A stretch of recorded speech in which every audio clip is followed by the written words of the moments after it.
The Neverland Podcast is brought to you by Audible.com.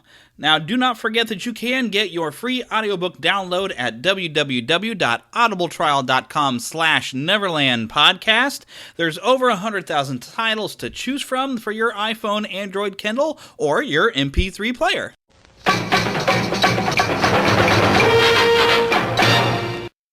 Hey, what's the camera still doing here? Oh no! Disaster! That can only mean one thing! Doggone it, you're right. It looks like they've ordered a sequel. The Neverland Podcast, Episode 16. Up to Neverland! Take a start of the right straight until morning. Neverland.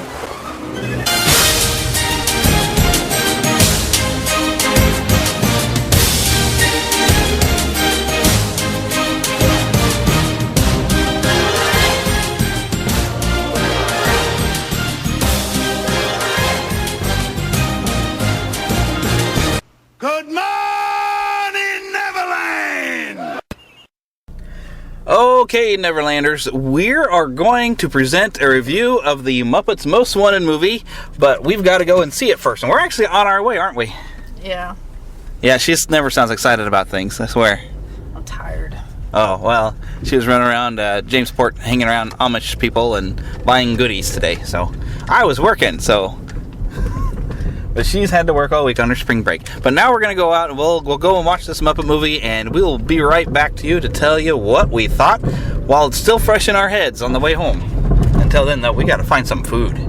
All right, it is time to start the music. It's time to start the lights. It's time for the Neverland Podcast. So grab your nearest pixie and give her a shake over your head, and we'll fly off to Neverland once again, where we are special featuring the Muppets in honor of the new Muppet film, Muppets Most Wanted. I do have a review of that film. I also have some sort of man-on-the-street interviews I did of asking a fun question of a lot of different people and getting a variety of different answers.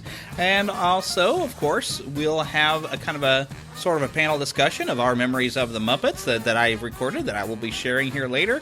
And depending upon how much time we have, I might even find some fun kind of bonus content for you. But also, I do plan on sharing a lot of different music from the new movie and some classics as well. We're just going to have an all-out riot of fun for like the next hour or so. So sit back, relax, get ready to have a little bit of a wacky time as we get started here on the Neverland Podcast.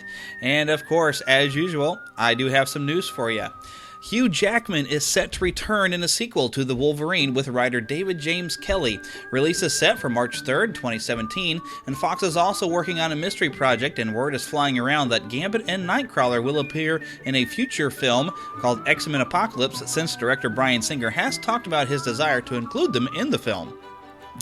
Will they be played by the same actors that have previously portrayed them?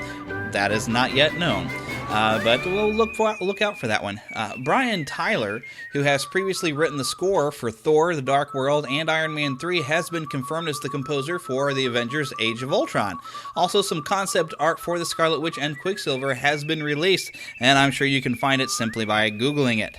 Ubisoft has announced Assassin's Creed Unity is set to take on the French Revolution subject matter. That game, of course, will be coming soon, as well as I'm also very excited there's an upcoming Batman game called Batman Arkham Knight, which unfortunately is for the PS4 and Xbox One only, and I only recently just got a PS3, so I'm a little bit behind on that, so I'm saving my money right now for some of this.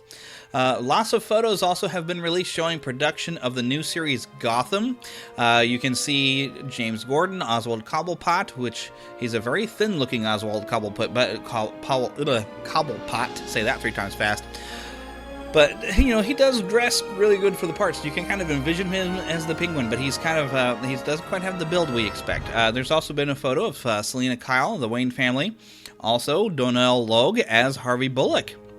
They have begun production. I'm not sure exactly when the series starts, but I would look for it probably next fall. French actor Omar Sy, it's S-Y, I'm not sure if that's C perhaps, but it looks like Sy. He's been announced in the cast for Jurassic World. There's been a lot of people wondering if any previous characters will be appearing in Jurassic World. That I am not sure of. We'll just have to wait and find out. In other casting news, comedian Patton Oswalt is set to appear in Marvel's Agents of S.H.I.E.L.D. as Agent Eric Koenig. The character first appeared in 1966 in an issue of Nick Fury and his Howling Commandos, but it is expected he'll receive a different origin in the Marvel Cinematic Universe. Now, this next bit of news, I just lifted it directly from superherohype.com because I really didn't know what more to say about this, but I think they've said enough. But here it is, a direct quote. A Jem and the Holograms feature film is on the way from director John M. Chu, director of G.I. Joe Retaliation, Justin Bieber, Never Say Never. Well, that's two different films. There's a comma in there. Yeah, there's two really good credentials for you. And producers Jason Blum and Scooter Braun. The trio made the announcement themselves with the below video. Well, okay, if you go to superherohype.com, you can find a video. But it was announced on a video. And it was just moments after the video was posted this article appeared. But on the video, they revealed their unique, some might say truly outrageous approach to the property, asking for creative fan submissions that will wind up part of their big screen release. When I had originally heard some of this, I didn't really look into the article, but I had heard that since they were looking for creative fan submissions, I didn't think the movie was actually a go. I was thinking they were just trying to find some ideas to see if it maybe could happen, like some people were pushing for the movie, but it seems to say that yes, it's happening. Continuing on with their quote, sorry, I've got to find my place. Created by Christy Marks, the original Jem and the Hologram series was a joint collaboration from Hasbro, Marvel, and Sunbow Productions. It began airing in 1985 and ran for 3 seasons, following the adventures of the titular Jem, the musical superstar alter ego of a young woman named Jerrica Benton, who, with the help of a holographic computer called Synergy, is able to clandestinely perform rock concerts with her friends. More details on how to submit audition material are available at gemthemovie.com. This goes in my file under Why. But based on the directors they have on there with someone who's done a Justin Bieber movie, I'd say they're really targeting the original Jem audience that would have been maybe young girls and teenage girls. I think maybe nostalgic adults might be a little out of it. I don't know. They'll probably go see it anyway, but they might not be quite making a film that the grown-up fans of Jem would enjoy. But maybe they would. I don't know. I was not a fan of Jem. But it fits for this podcast. It's the type of news that's nostalgic for some of you, so there you go. Speaking of other nostalgic movies, now this is kind of weird, and I'll kind of explain how this is weird here in a little bit. But Ghostbusters 3 is definitely happening, despite Ivan Reitman stepping away from the project. Dan Aykroyd says they want to do Harold Ramis proud in his memory, which I think they're a little late maybe getting going with another Ghostbusters film. In Ivan Reitman's place is the directing team of Phil Lord and Chris Miller, who have had successes with Cloudy with a Chance of Meatballs and the Lego Movie. There's pretty good credentials, but they've also directed the theatrical release of 21 Jump Street, which I didn't see. I wasn't really that concerned about it, but it has warranted a sequel. 22 Jump Street. Yeah, that's creative. Ghostbusters 3 is set for filming in 2015, and it actually appears that it may be a reboot. I haven't got anything really confirmed, but I have seen some headlines that are saying, oh, it's a reboot to start filming. Now, whether this means that they're going to try to start from the beginning and try to recast the characters with different actors, which I think would be a terrible idea. You really can't replace the original 3 guys. It just wouldn't be as good. But I could see maybe have the remaining cast members, older guys, maybe passing the business on to maybe some younger characters. That might work out, depending upon who they cast, if they got the same charisma and fun of the original trio. So we'll just see. I'm semi-excited, but I'm also cautious. Because this is something we've really wanted for a long time, but it seems like they've really missed the window of opportunity. And really, that video game they released was kind of like a Ghostbusters 3 for a lot of us. So we'll just see where this goes. I'm probably still going to see it regardless. It's Ghostbusters. Excuse me. A description for upcoming Arrow episode entitled Birds of Prey has been released, and it reads as follows. This is word for word from the release. When Frank Bertinelli, guest star Jeffrey Nordling, is arrested, Oliver knows it's only a matter of time before his daughter Helena, a.k.a. the Huntress, guest star Jessica DeGao, I hope I'm saying her name right, returns to town. To make matters worse, Laurel is picked to try Frank's case, putting her right in the path of Helena. Oliver tells Sarah that he will handle his ex-girlfriend, but when Helena takes hostages at the courthouse, including Laurel, the Canary will stop at nothing to save her sister. When the Huntress and Canary meet, an epic battle begins. Meanwhile, Roy realizes he needs to keep Thea safe, but doesn't like the way he is forced to go about it. Now, considering... Canary definitely fits in with Green Arrow.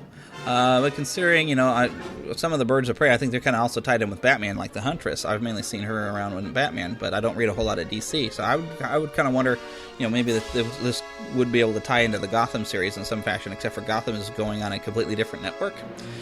So I'm not sure that there's going to be a good interconnectedness. But I haven't been watching this series, but for fans of it, hopefully you're excited by that news. Now, the Disney yearly shareholder meeting was this past week, and among the announcements were Cars 3 and finally Incredibles 2. It's about time. I would actually like maybe a weekly series would be fun. An animated series, I'd watch it.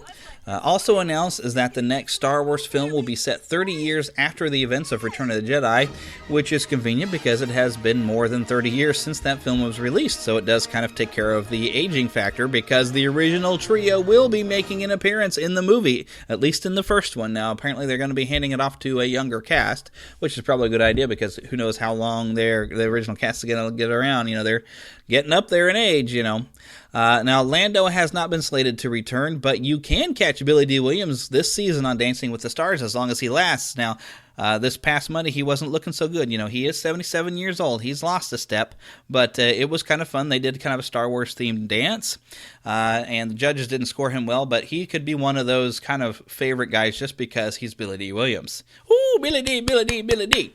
Anyway, so on our final piece of news, director Mark Webb has screened 30 minutes of The Amazing Spider-Man 2 and answered some questions in Culver City, California. Now, a full description of all this can be found at superherohype.com, but I really don't want to read it or share it because it's going to contain spoilers because, after all, it's the first 30 minutes of the movie. And personally, I really want to wait before I see the first 30 minutes. I'd like to see the first 30 minutes connected with the rest of it. However, a final trailer has been released online, and it looks, dare I say, amazing. This is set for release May 2nd. And that is all the news we have for today, or for this week. And so now let's get on with some Muppet content. We're doing a sequel. We're back by popular demand. Come on, everybody, strike up the band. We're doing a sequel. That's what we do in Hollywood.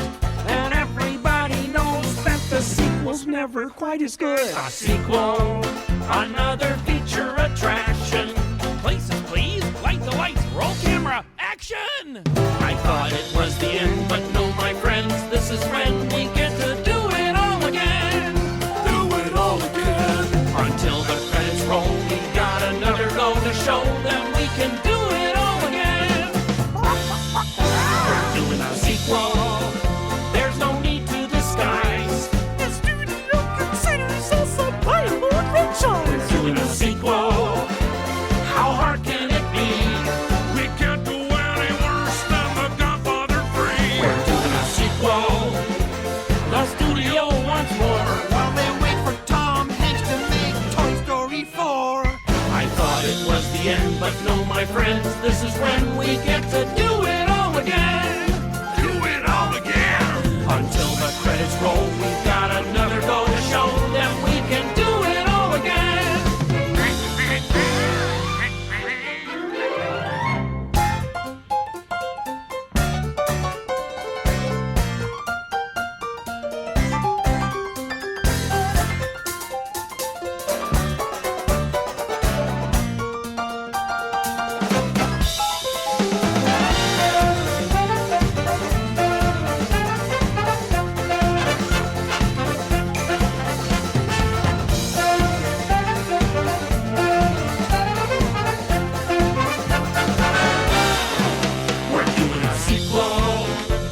Let's give it a go. With Hollywood stars. And more one-liner cameo. We're doing a sequel. I don't mean to be a stickler, but this is the 7th sequel to our original motion picture. We're doing a sequel. Let's give it a shot. All we need now is a half-decent plot. Got it. An epic love story between a very handsome, long-nosed purple thing and a beautiful chicken. Gonzo with the win. Does anybody have any other ideas? Oh, it's about getting the Muppets back together again to stop an evil oil baron from demolishing the old studio. Ozzy, did you even watch our last film? How about one of those fish out of water movies? Yeah, I'm not so sure about that, Lou. It's about a frog who marries a beautiful, perfect pig, and they have to kiss each other a lot. It's for the shindig-a-diggy. It's for the shindig-a-diggy. I don't think Americans watch subtitled films. How about a movie where you don't make a movie? And we all get to go home early.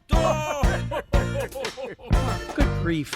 It's about a lonely dog, and one night he sees something he should never have seen, and he has to live with a terrible secret. That sounds a little dark, Rolf. Kermit, how about the Muppets go on a world tour? That's perfect. I thought it was the end, but no, my friends, this is when we get to do it all again.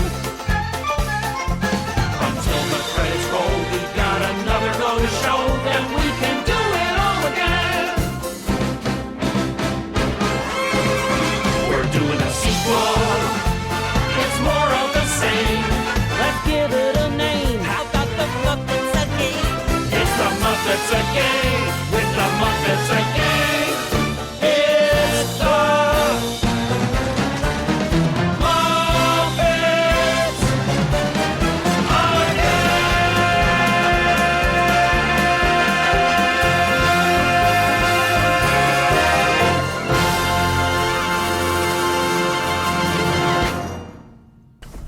Okay, so now we've just come out of the theater from watching Muppets Most Wanted, and I'm going to hand the recorder over to you, and you can just kind of hold it there. That way I can drive safely.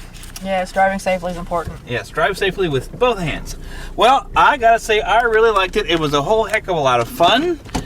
They've pretty much told you everything you need to know about the plot. There's an evil, thieving frog that looks just like Kermit, except with a mole. Mm-hmm. It was actually... And then we'll have all we need to steal the unstealable. The crown jewels of England. Ensuring that my name goes down in history as greatest thief of all time. You mean our names, right? Of course. My name first, then spacebar, spacebar, spacebar, your name. A very funny character, and actually had more songs than any other character, too. By having a Did whole... he? Well, yeah, he had like 2 or 3 different songs that was just particularly his songs. Okay. Which, was kind of fun. And the songs, actually, I think were better than the previous movie. There's a bit more variety of song styles, even. And these were a lot more... Now, where was I? Oh, yeah. Okay, now, the one thing that was... It's sort of a drawback. It's not a huge, big deal. But they even kind of make fun of it just a little bit in the movie of how they have to sacrifice a lot of screen times for a lot of what might be one of your favorite Muppets in order to kind of keep the story going or to have different ones. And they even kind of sadly show Robin, Kermit's nephew, the kind of forgotten Muppet, at one point when they're kind of making the joke. Because really, you're not going to get a whole lot of Gonzo here. Or Fozzie. Fozzie doesn't really get much to do until you're getting around to the last half hour of the movie. Because they're really following the story as best they can and keeping the story going. And so a lot of the Muppets are very reduced in supporting characters. Mainly it looks like they were trying to have more humans in there, and there's more guest stars than you could ever think of. About every scene has some sort of guest star person. Even if you don't necessarily recognize them, they kind of show them again at the end to kind of say, yes, these were our guest people. But it kind of, reminds me, back in the old days with the old movies, they were able to have all the Muppets in there, and everybody seemed to have like a pretty fair amount of screen time and some fun to have with them. And this one, it seems like they get to kind of pop on, do something fun, and then pop off real quick. And some only get to really make kind of one appearance. So it would have been fun to have a bit more Muppets, but really that's very minor overall. It was a whole lot of fun. Everything. We laughed our way through it. It was great. And the opening cartoon, if you catch us in theaters and see the Monsters University opening cartoon, it was hysterical. So, yeah, that's my take.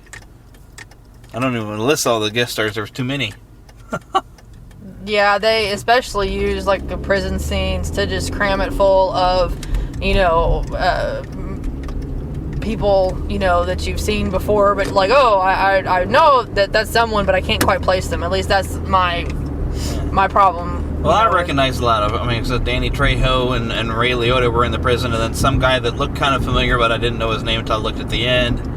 And there are people that I was thinking, that they'd come through and was like, okay, they seem to have given attention to that human. Is that somebody important that I should know? And then they pop at the end to show, like, yes, I was a guest star, but I didn't know them from Adam. But there were still plenty of recognizable people that. There was maybe a couple that I could have done without. There's a lot of bad puns with Usher.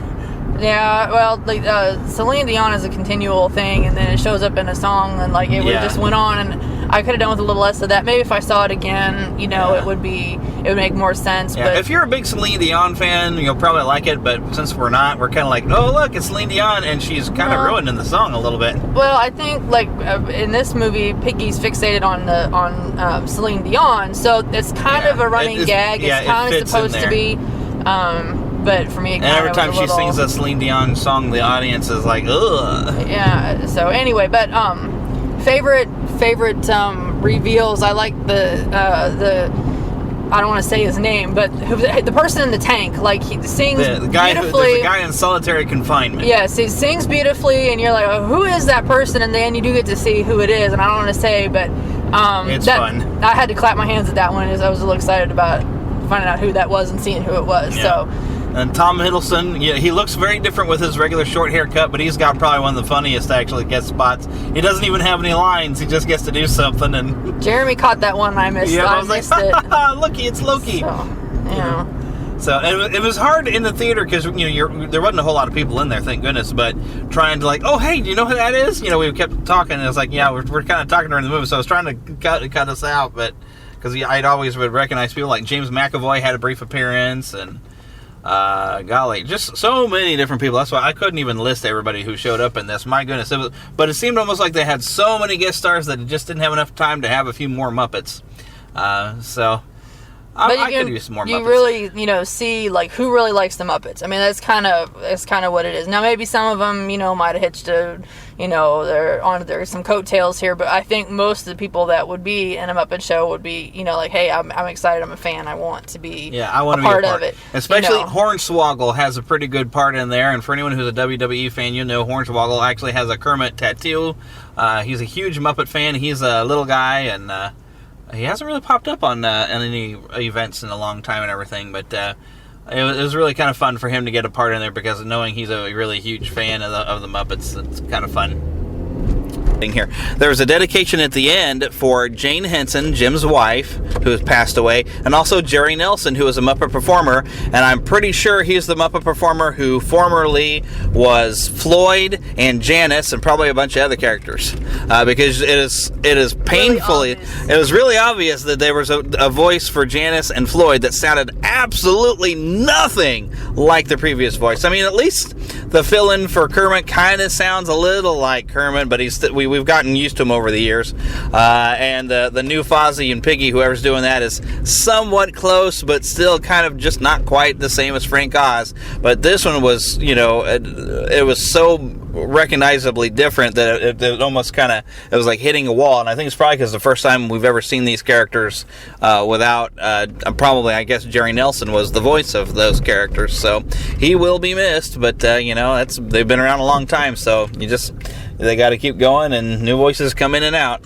But it was nice to have Floyd actually get a rib in on Miss Piggy, the way always on the Muppet Show, he would always get his digs in, and then kind of blink his weird kind of eyes and kind of snicker and go off. So as you can tell, we really, really liked Muppets Most Wanted, and I highly recommend going to the theater to go see it so you get to see the short of Monsters University, Party Central. It was hysterical and so much fun, and I'm really looking forward actually to seeing Muppets Most Wanted a second time. I had that much fun with it and enjoyed the music so much that I went ahead and picked up the soundtrack. That way I could also share it with you. And there is, this is probably one of the funniest villain songs I swear I've ever heard. This whole sequence cracks me up, and for the song of the week I'm going to share it with you, and if you look on neverlandpodcast.com you will find a link to purchase the song I played earlier, which was actually in one of the trailers. It was actually the entire opening number of We're Doing a Sequel. I have put a link to purchase that song individually. Also, I will put up a link for you to purchase this song here. This is a villain song. I'll give you anything you want. Baby, stop right there. Let me clear the air. Baby, look into these eyes. Let me apologize. I know what you're thinking of. You're thinking, where's the love? But the love ain't gone. It's here where it belongs. I know what you're waiting for. Well, you don't need to wait no more. I can give you anything you want, give you anything you need. I'll make your dreams come true. Give you anything you want, fulfill your fantasies. I'll make your dreams come true. You want a unicorn, I'll give it to you. You want a puppy dog, I'll give it to you. You want an ice cream cone, I'll give it to you. You want a marker's loan, I'll give it to you. You want a satin pillow, I'll give it to you. You want an armadillo, I'll give it to you. You want a diamond ring, I'll give it to you. You want a thingy thing, I'll give it to you. I know what you're waiting for. Well, you don't need to wait no more. I can give you anything you want, give you anything you need. I'll make your dreams come true. Give you anything you want, fulfill your fantasies. I'll make your dreams come true. You want a taste of fame, I'll give it to you. You want a little cupcake, I'll give it to you. You want a cockatoo, I'll give it to you. You want a kangaroo, I'll give it to you. You want an American car, I'll give it to you. You want a Hollywood star, I'll give it to you. You want to go to the moon, ooh, I'll see what I can do. I know what you're waiting for. You don't need to wait no more. I can give you anything you want, give you anything you need. I'll make your dreams come true. Give you anything you want, fulfill your fantasies. I'll make your dreams come true.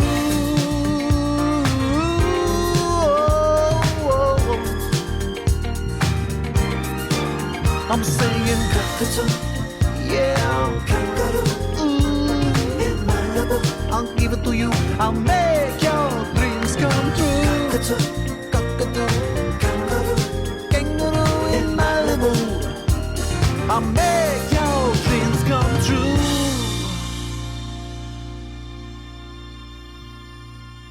All right, that was "I'll Get You Anything You Want," performed actually by Constantine. He was a lot of fun for being a villainous character, the world's most dangerous frog.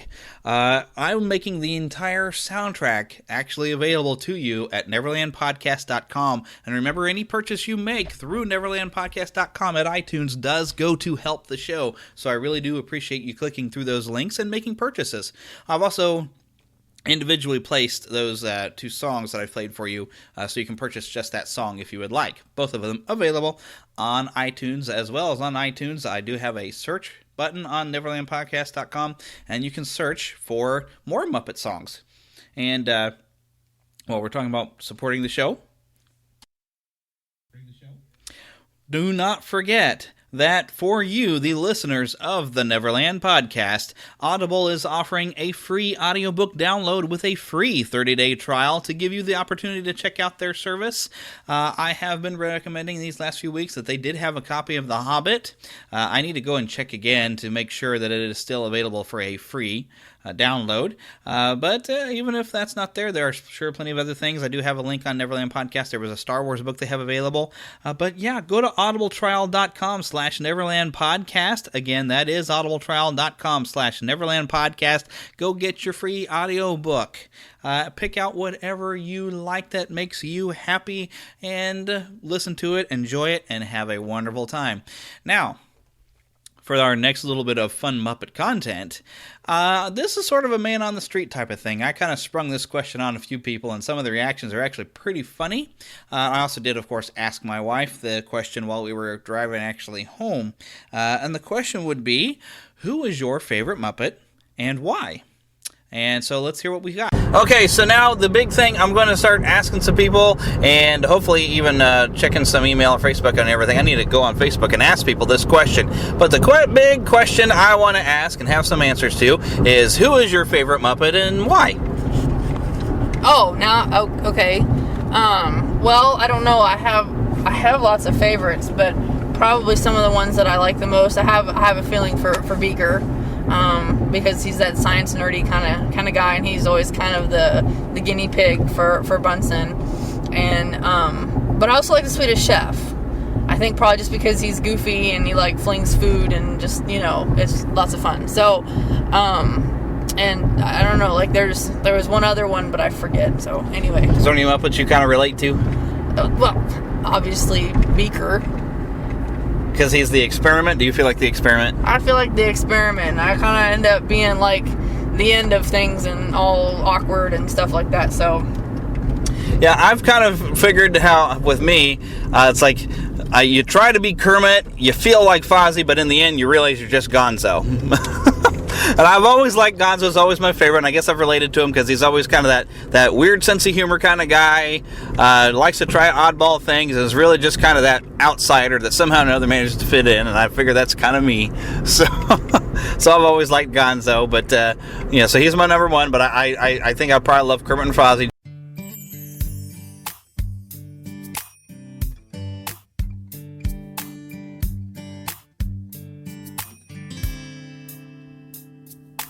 This looks familiar, vaguely familiar, almost unreal yet. It's too soon to feel yet, close to my soul, and yet so far away.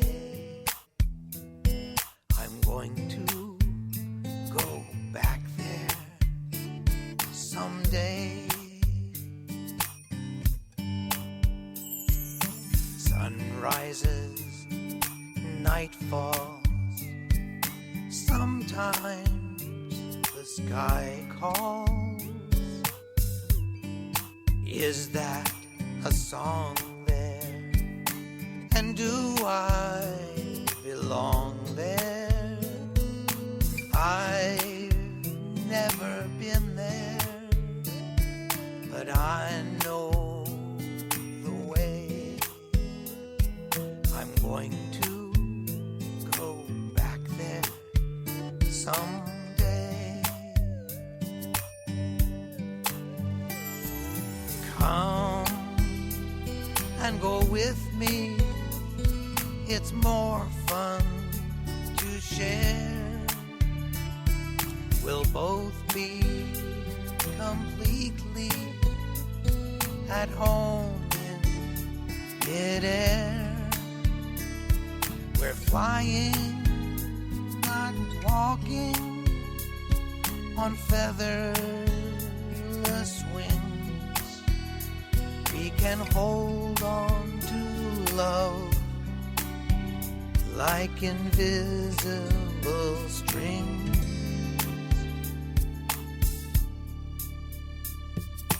There's not a word yet for old friends who've just met. Part heaven, part space. Or have I found my place? You can just visit, but I plan to stay. I'm going to go back there someday.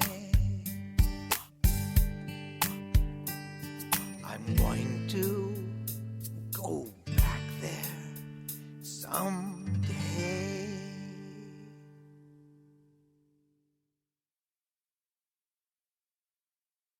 That was wonderful. Bravo! I loved that. Oh, it was great. Well, it was pretty good. Well, it wasn't bad. Well, there were parts of it that weren't very good, though. It could have been a lot better. I didn't really like it. It was pretty terrible. It was bad. It was awful. It was terrible. Get him away! Hey, boo! Boo! Now say that. Miss Piggy, because she's sassy. Okay. Who's your favorite Muppet and why? Who? My mark? Favorite Muppet and why? I like the two old guys. Statler Waldorf? Yeah, the guy up at the end. At the end of the show. Yeah, I don't know I guess why. they usually have a comment at the end of every Muppet show. Yeah. I don't know why, other than just funny. Oh, it always made my dad laugh. I can never understand why. They always laughed at something. I guess so. Yeah. All right, so who is your favorite Muppet and why? Who? Favorite Muppet. Animal. And why? Because he is wild and crazy and he likes to play the drums. That works. Okay. I do have a lot of honoring people. Okay. Well, who is your favorite Muppet and why? Anyone got a good answer? Fonzie Bear. Because no matter how how lame the joke is, he still laughs and he still says "Waka waka." Exactly. You know, and you got that way. That's your cue to laugh. So I like a guy who is brave enough to put a joke out there, no matter how bad it is, and still laugh at his own jokes and laugh at himself. So. And I'm sure you can relate to that. No, I have no idea what that's like. Okay. You're still thinking. I kind of got an answer. I guess I really like Kermit because he's a really humble guy, even though he's kind of at the forefront. Yeah. Why? Animal. Because he was wild and fun and free. And I heard a call from Miss Piggy over there. Your sister said the same thing. We have a lot in common. Hopefully that picks up from this far away. And how about you, Chris? There. Whoop. Favorite Muppet and why? Kermit the Frog. Reason why? Green with it. Because he got the same color shirt I got on. Okay. We'll take it. With the Muppets? Yeah, so who would be your favorite Muppet and why? Oh my gosh, I don't know. Probably Miss Piggy because she's so sassy. Exact same answer from what I got before. That's fun. So who's your favorite Muppet? I don't really like Muppets. I like Sailor Moon. I know. Okay. I think I am. Oh, you got a favorite Muppet though, right? Kermit the And Frog.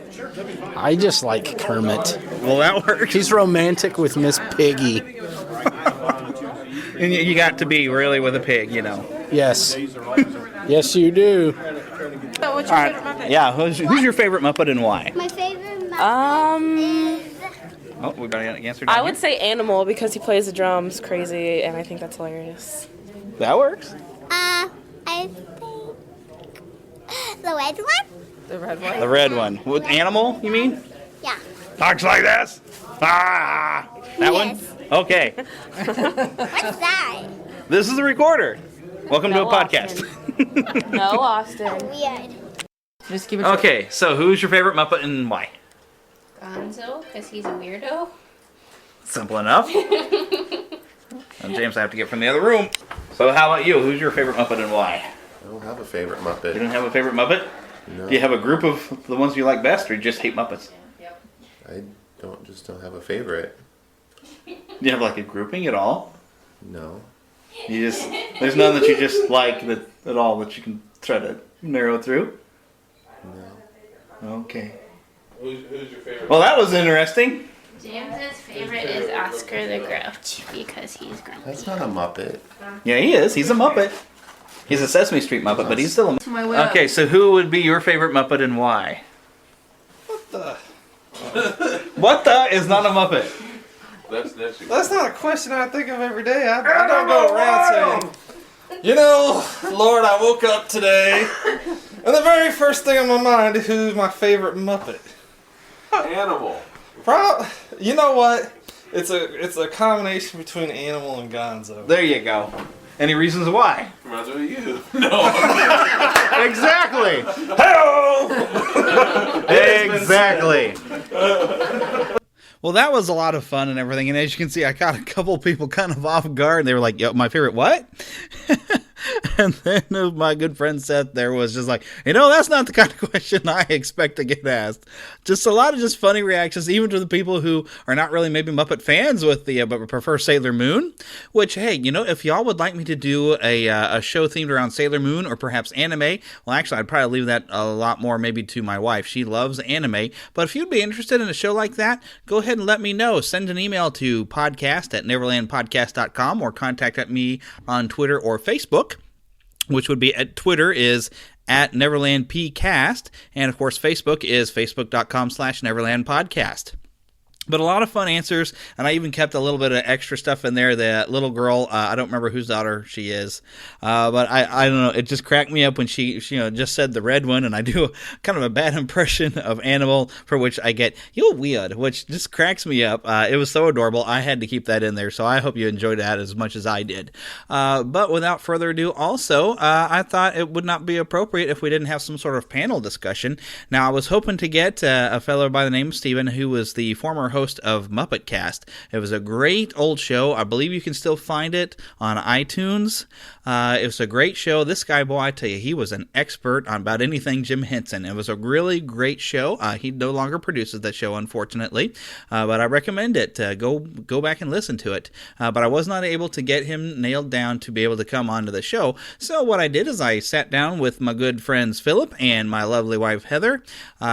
Philip's wife was there as well. She wasn't feeling well, so she didn't really contribute to the conversation, poor lady. And she's also not much of a Muppet fan, but it's a pretty good, fun conversation, and I'm going to share that right now. Alrighty, so we're here in another familiar location with a repeating co-host. Say hello. Hello. Anybody recognize that voice? That's Philip again. He's back, and along with Heather. Yeah, she's still not saying anything. She gets to be in more parts of another segment of the show. Yay. So, we don't know if Amanda's going to say anything. She's across the room and not feeling good, poor thing. So, we really haven't got to introduce her on the show yet at any point. We'll get a segment for you. But we're kind of going to starting with a question. Who is your favorite Muppet and why?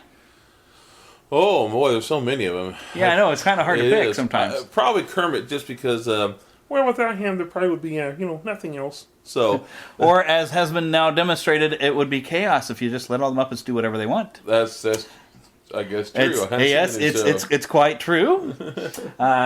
Also, Kermit, because it reminds me of Jim Henson. So yeah, it was. He's that personality. Yeah, he's kind of like Jim Henson's version of a Mickey Mouse, where it's kind of like a weird cartoon version of the creator of the character. I could go on a lot of different characters. Fozzie Bear. I love Fozzie. Yep. He's not very funny, but I love him. Yep. He's got my kind of sense of humor, though, because that's the kind of jokes I would make. Nobody else laughs but you do. And yeah. Sometimes it's that way, or Waka Waka, and everybody's looking at you like, I also love, and I can try to remember their names right now. My grandpa's favorite, the old men. Statler and Waldorf. Waldorf, yeah. Yep. I have toys of them. That would be fun. They're great. I love those characters. Oh, yeah. I think all of us have been those guys at one point or another. Yeah, pretty much.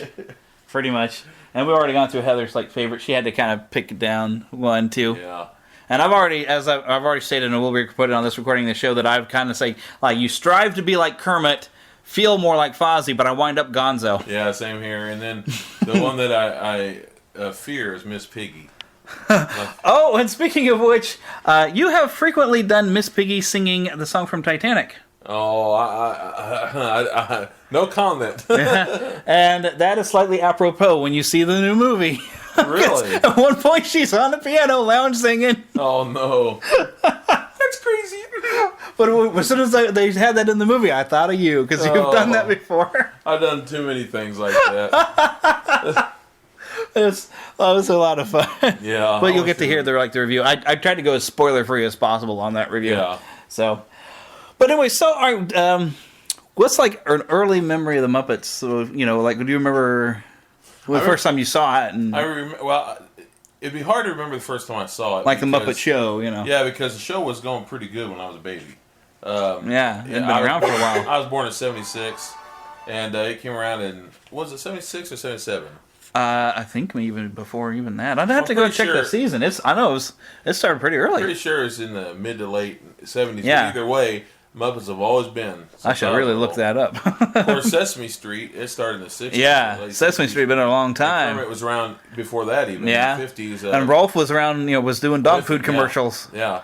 He was with them on that show. I can't remember the name of it right now for some reason. There was some show and something I think he was doing on the East Coast somewhere. Yeah, I'm gonna have to look up some of this stuff. I used to have the 30 years of the Muppets. This was a celebration that they did in the '80s on TV, where Jim Henson was showing all sorts of the characters that he created in the '50s on the TV show. And Kermit looks like a crazy, ugly, dirty puppet. Yeah. I saw some of that footage. That was a puppet, you know. Did he start off as a lizard? Yeah, well, it was like a weird look like a lizard duck. Because remember, what was it we were watching? Was it a special feature on something that actually had, where he was actually even had Frank Oz even come on and had some other guys who actually kind of created a Muppet right there, and it was an old black and white, and it was something he had done for public television, and he was showing how they create Muppets and different characters and stuff like that. It was pretty neat. It was teaching puppetry. Very cool. I always enjoy it. There's so many of them going on. I remember being at the theater seeing the Muppet movie for the first time.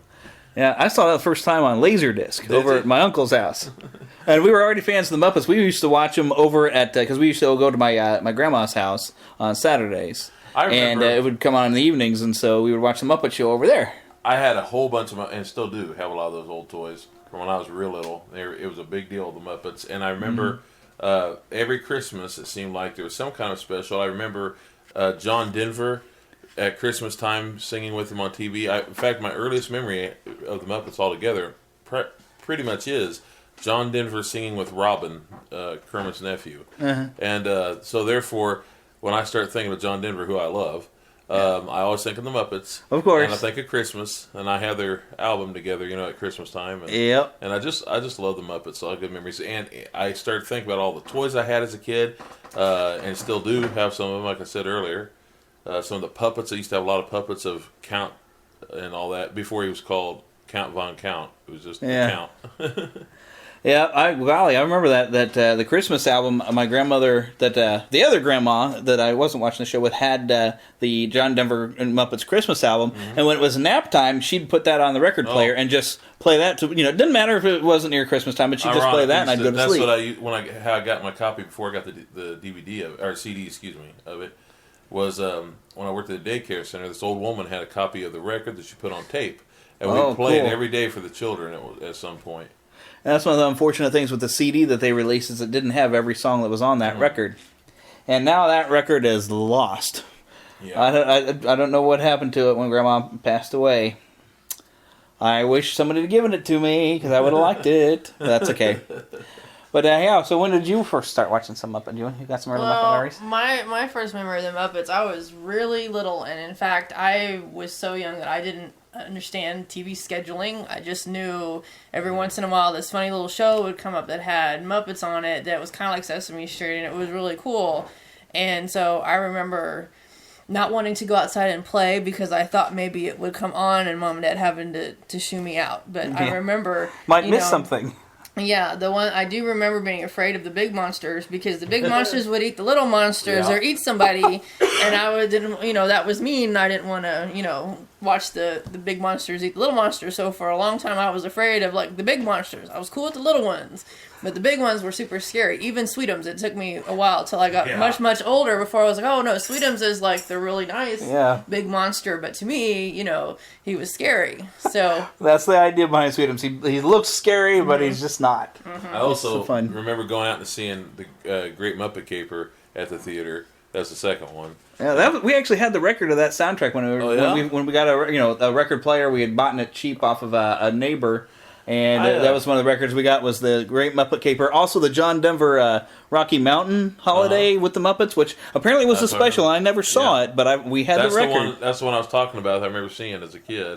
See, and I never got to see it. And then also, now as far as the record, I can't find it, but I have the record cover of the Great Muppet Caper still. Oh, cool! So I years later I found a tape of the soundtrack, and I don't know if I still have that tape somewhere or not. So, but that would be fun. I bet you all of this stuff is available on iTunes. So if I can't, I should make it available for sale. So keep a look on NeverlandPodcast.com for links over to iTunes for potential Muppet albums. I will find anything I have, including the soundtrack to the new one should be on there. So I should be able to link that up. And I highly recommend the soundtrack to the new one. It's a lot of fun. I've been listening to it here in the car. We listened to it twice already. It's the songs actually in this new movie are even better than the last one. Really, and I like them. Yes, the last one was pretty good, but this one is just a lot more fun. Cool. So the songs are better, and it's a great soundtrack. One thing I missed on the first three, I think it was the first three Muppet movies. I enjoyed where they would have guest stars of the Sesame Street characters. Yeah, on that last one even. Yeah, you had Oscar the Grouch. One time you have a Big Bird, and I could be wrong about this if I remember right, but when they finally made a Big Bird movie, Sesame Street. Follow that bird. Follow that bird. It seems like there was a Muppet that made an appearance, and I could be wrong about that. It seemed like at some point one of them made an appearance. I can't I don't remember. know. I only saw that movie once. It's on Netflix. I should That watch it. was probably the one movie with the Muppets in it that I remember seeing in the theater. Like all the ones we saw after. Yeah. After, but we didn't. That was the one that we saw in the movie. Yeah, theater. Great Muppet Caper we saw on cable, and Muppets Take Manhattan we rented it. That's why it was a big deal whenever they brought out. Well, first of all, me being the goofball I am, always drawing pictures growing up. I cannot tell you how many pictures of Kermit and them doing the whole Christmas Carol. I'd done that 100 times before they brought out the movie, so I was thrilled when they brought out the movie. And then that was the first film since the Muppet Caper. Muppet Caper was 84, and I believe it was 93. Yeah, it was a good long while. 92, maybe 93. They brought out the Muppet Caper. Muppet Christmas Carol. Yeah, 92. It was after Jim Henson had passed away. And so, and you thought that was the end of the Muppets too at that point. And then to see them coming back, you're like, "Hey, it's the Muppets!" Yeah, I was thrilled that they came back. And then, of course, they did the Treasure Island with Tim Curry. That was funny. Yeah, that was good. Although those two are just they didn't quite live up to the other ones. They're good movies, but they weren't quite the same. And the space one, whatever that was called. Muppets from Space. I like that one. Hulk Hogan was my favorite part of that film. Hollywood. Hey, what you gonna do? I'm a bad guy now. That big bear. Yes, that was the first time we saw that big bear, and now I love it every time he pops up in a Muppet movie. I'm like, yay, it's the big lovable bear. The bear had been around. Yeah, was he on Muppets Tonight originally or something? Muppets Take Manhattan. Was That's right. He was one of the bears from the cave, but he wasn't that much of a character. But yeah, he was the bodyguard at the time on the Jim Henson show, whatever it was called, the Muppets Tonight, whatever. Muppets Tonight. Yeah, see, I never saw the Muppets Tonight. I missed out. I watched the Muppets Tonight. We actually had an episode that we videotaped, and I watched that same episode over and over again because the Muppets, I mean, it was very, very short-lived, so that was the most of the Muppets that I, had. And that was hosted by the Garth Jamaican Brooks guy. Me up on that show because I'm not a Garth Brooks fan, but I gotta admit, I started to like him. He's a very likable, affable person. On that show, he said something like, "You're gonna see me do stuff I've never done before." So he went around rapping, doing Jamaican stuff, rock and roll, doing just about everything but country, and it was hilarious. I'm gonna have to look on YouTube or something, see if they have some clips, because I missed the whole thing. I didn't find out it was going on until it was over. Little, crustacean guy, whatever he is, the King Prawn. Yeah, he started really showing up then. Yeah, and the Jamaican host. Yes, he sure did. Yeah. No, I can't remember his name. Little King Prawn. The one that we had on VHS recorded off the TV had Smokey Robinson was the guest host, and then they had like the TV show part, like more like kind of a Muppet Show thing, and then at the end they had like a little, almost like a mini movie feature thing. And the one that we had it recorded was like a Save the Rainforest type of little thing. Was on the end of I'll tell you a character that used to spook me out as a kid for some reason. I think it was his attitude. And I love him to death now, and that's Sam the Eagle. For some reason, as a kid, his eyes or something about him kind of spooked me out a little bit, because I was just itty bitty. Believe it or not, at one time I was. But no, Sam the Eagle is hilarious. Oh, yeah. Why am I here? You people are all weirdos. And he's got a pretty good part in the new movie, too. It's a lot of fun. Yeah, I would have been there. They always find good ways to put him because it's such a straight arrow. I still think the best character he had, though, was in Muppet Treasure Island in there as being the first mate. Yep, this, whatever. Oh, sting it. But yeah, where he's checking out the escape boat or whatever. It's like, yes, this appears to be in good working order. He's this all-American, and I love on Christmas Carol, the Muppets Christmas Carol, when he says, "It is the American way," and Gonzo whispers in his ear, he goes, "Oh, it is the British way." Yeah. Those are the ones I actually don't have on DVD. We actually need to track those. Of course, they did re-release recently the Great Muppet Caper on Blu-ray with the Muppet Christmas Carol. Last night I need to go get it. I was at Target and I saw that they had the only one they had left was Muppets Go to Space, but they had like 4 or 5 of those films that were $5 a piece. And of course, I missed out. If I had been there earlier, if they had it on Blu-ray, because I've got the DVD of Muppets from Space. I liked it because it was Gonzo themed. If they had been there earlier and gotten all the other ones, I probably would have bought them all. But I figured, Muppet Space, I don't want just that one. Yeah. I would have gotten it just because it's another Muppet movie, and I liked it. I think that's the first one we saw in theaters. I don't remember seeing any other Muppet movie in theater up until that one, and you and I went. Yeah, think about it. Was that after we were married, or was that before we got married? What year did that movie come out? 1997, I believe. Was it 97? Yeah. No, we weren't. We were not married in 97. Yeah, we weren't. We would have maybe barely met. I'm wrong. Might have been 98. Yeah, but I remember we went to go see the Muppets from Space. 98, 99. I don't know, just late 90s. Well, we would have been friends at that point. We wouldn't have been dating. Yeah. That was a long time ago. That might have been the only one I didn't see at the theater. Now that I think about it, I haven't seen this one in the theater yet. Oh, but you should. I want to. If I can. I want to go back. And even the short in front of it, they had a Monsters University short in front. That's great. Oh, it was hilarious. I was laughing so hard. And there wasn't a lot of people in the theater because we snuck in on a Thursday night early showing. Oh, that's good. So it wasn't very crowded. So I was able to just laugh my head off and didn't worry about bugging nobody. Which was good because we were also kind of noisy when we recognized the guest star. We're like, oh, hey, look at there. So then after we did it, I'd be like, okay, we better be quiet now because I didn't want to disturb anybody. It was all about the first movie. Saying how many cameos. There were so many. And that was the last appearance of, I'm trying to think of his name right now, the famous puppeteer. Yeah, the guy who did Edgar Bergen. Edgar Bergen did Charlie McCarthy and he died, I believe, right before the movie came out. Yeah, I believe you are correct, sir. And of course, Steve Martin shows up in there as a waiter and all that. And that was a funny movie. Yeah, boy, I haven't watched that in a while. Myth. Yes. No, yes. Yes.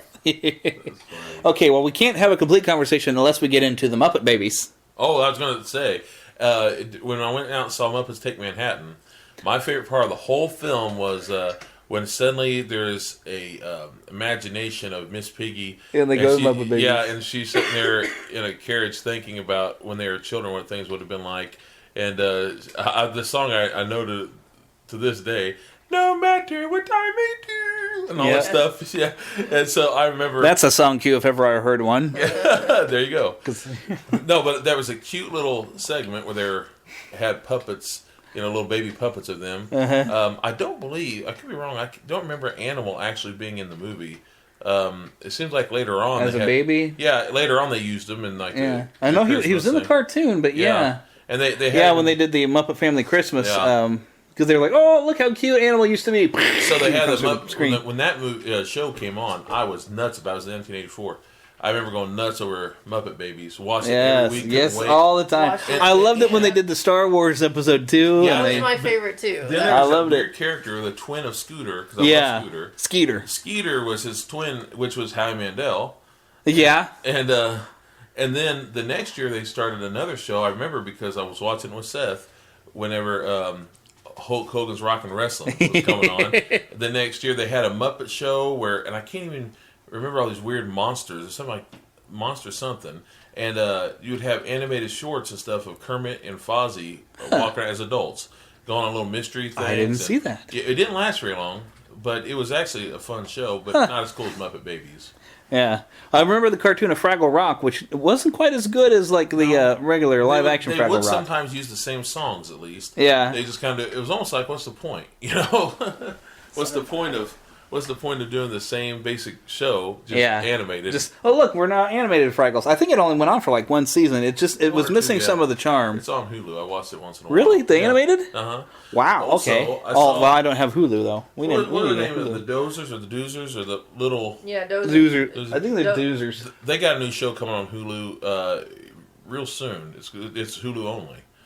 Well, doggone it! Why isn't Netflix getting this stuff? It's made by the Hulu people. Of course, the Hulu original series. But you can always come over and watch this for little kids, so you might like it.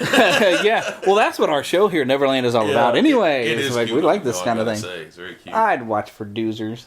It's a computer animated show. I'm waiting for a Fraggle Rock movie. I'd heard some rumors bandied about at one point that they might potentially do one. I don't know if that's gotten anywhere, but there was a rumor flying around for a little while that they were going to try to do a Fraggle Rock movie instead of bring him back. They should. That'd be fun. It would be fun. Or at least give them a cameo in a Muppet movie somewhere.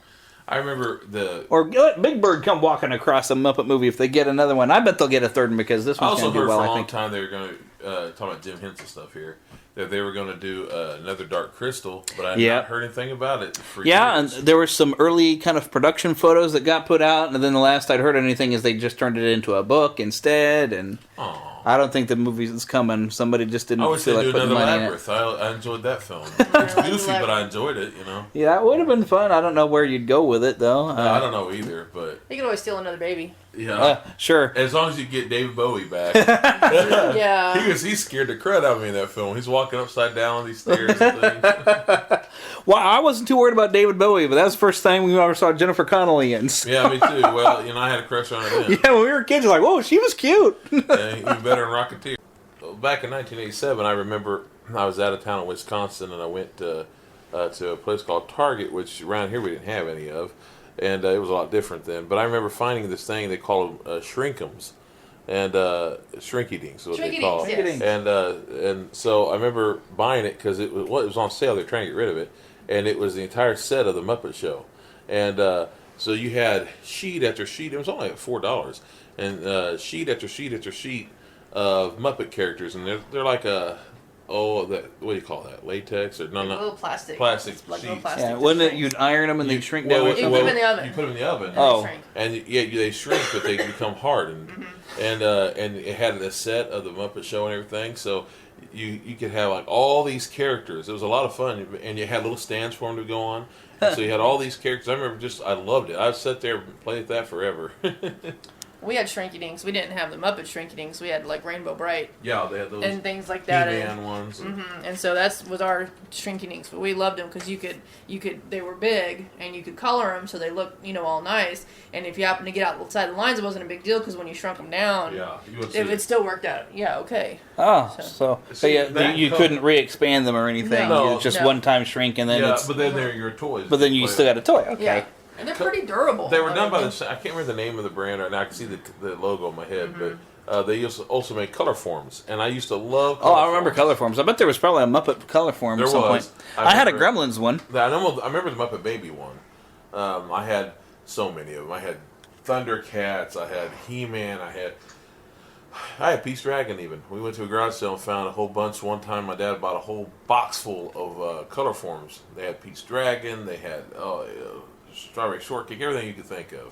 Yeah, and we're way off topic. Yeah, that's okay. Go back. You can save it for another day. Well, I'll probably just add it on there because we were talking color forms and everything. But circling back to a Muppet type of thing, who's hoping that they might ever get a Sesame Street movie? Anyone? Would that be fun? Another one? Yeah, I would like to. Another Sesame Street? Yeah. If they could get it back on track and bring back a lot of more of the classic characters. I had no problem with Elmo being in it because he kind of brought it to a whole other level. That being said, I do want to see more Bert and Ernie. Yeah, Bert and Ernie, and bring back Sherlock Hemlock and a lot of those old classic characters. Some of the ones that we liked as kids, know, because the Muppets have changed. Harry Monster is one I miss. Yeah, Harry Monster. Even prior to us watching it, in the '60s and stuff, there were, if you watch the old stuff, that there were obviously Muppets that were more highlighted. And then as they got to where we were kids, Big Bird was the big thing. Yeah, when I was growing up, they were the same main 10 that you see all the time. Yeah. Now, and I watch it with my nephew almost every day, the nowadays stuff on Netflix. And, of course, Elmo's his guy, so we got to watch him. And then I like him. I got no problem with him. He's annoying after a while, but I still love him. There is too much of a good thing. Yeah, well, I was going to say, I just think he's on almost every section, and he has his own 20-minute show. Yeah. And but I like Abby Cadabby. She's cute. But once in a while they'll show Gonzo, and they show Cookie Monster quite a bit. Once in a while they show Bert and Ernie, and I like them a lot. Despite all Grover? Does Grover? Grover, yeah. But Oscar the Grouch is one they don't show enough of, I don't think. If they do, it's usually about his worm. When we were a kid, it was just a pet worm. Now it's called Slimy.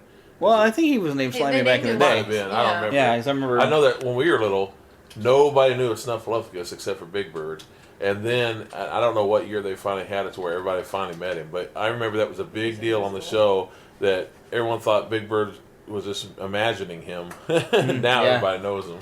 So see, with these newer Muppet movies, it seems like they're getting a chance to, even if they're just background or in there for a couple minutes, you get to see some of those rare Muppets. Like they had, I forgot the name of them, but they're the Cannonball group that's in like some of the early episodes, and even I think in the Steve Martin episode of the Muppet Show where they're setting up like everybody's auditioning, and these Cannonball guys come out, if I remember them, but they actually have an appearance in the movie with a lot of those old kind of forgotten characters. So like the Mana was in that last one. So here's my thought: if they were to do a Sesame Street movie in the vein of these current current Muppet movies, they could bring back a lot of those older characters and bring them back. And jelly sandwiches. Exactly. Yeah, bring back some of those old classic characters that way the adults would still love the show. Because, heck, when we were at that theater, there was a group of kids, yes, with two mothers that had brought their kids. But I saw at least two adult couples other than us who had came to watch that themselves. What's the name of that one dude? His name was Guy.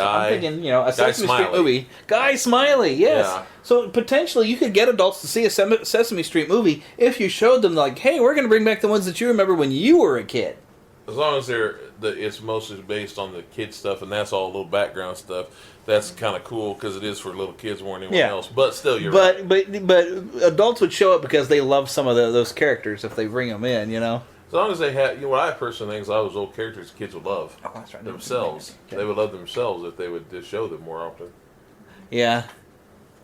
Oh, back to the heyday. And it would even be fun to have some of the old adults, humans around that are probably, of course, I bet the fellow that owned the shop.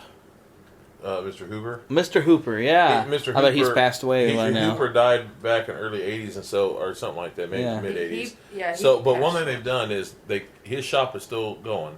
For years they didn't do anything with it. Now, as I'm watching it, they have other people working there, but they still talk about Mr. Hooper. They won't take that down because it's a salute to him, which it should be. Yeah. He's kind of. I love Mr. Hooper. There's so much going on in that store, all the different elements. So now they have young people there and who work there and all that stuff. So they still use it. And they still got the same actors there, most of them. Same actors from the late 60s and early 70s are still there. Wow, cool. Yeah, it's really great to see them. A lot of times I'm watching, like, hey, I know you. Yeah, and especially, Mr. Hooper's store plays kind of a nice pivotal role in the Sesame Street Christmas show, where they kind of do the story of the Gift of the Magi with Bert and Ernie. Oh, yeah. Where they go and, let's see, because Bert trades in his paperclip collection to get a soap dish for a rubber ducky.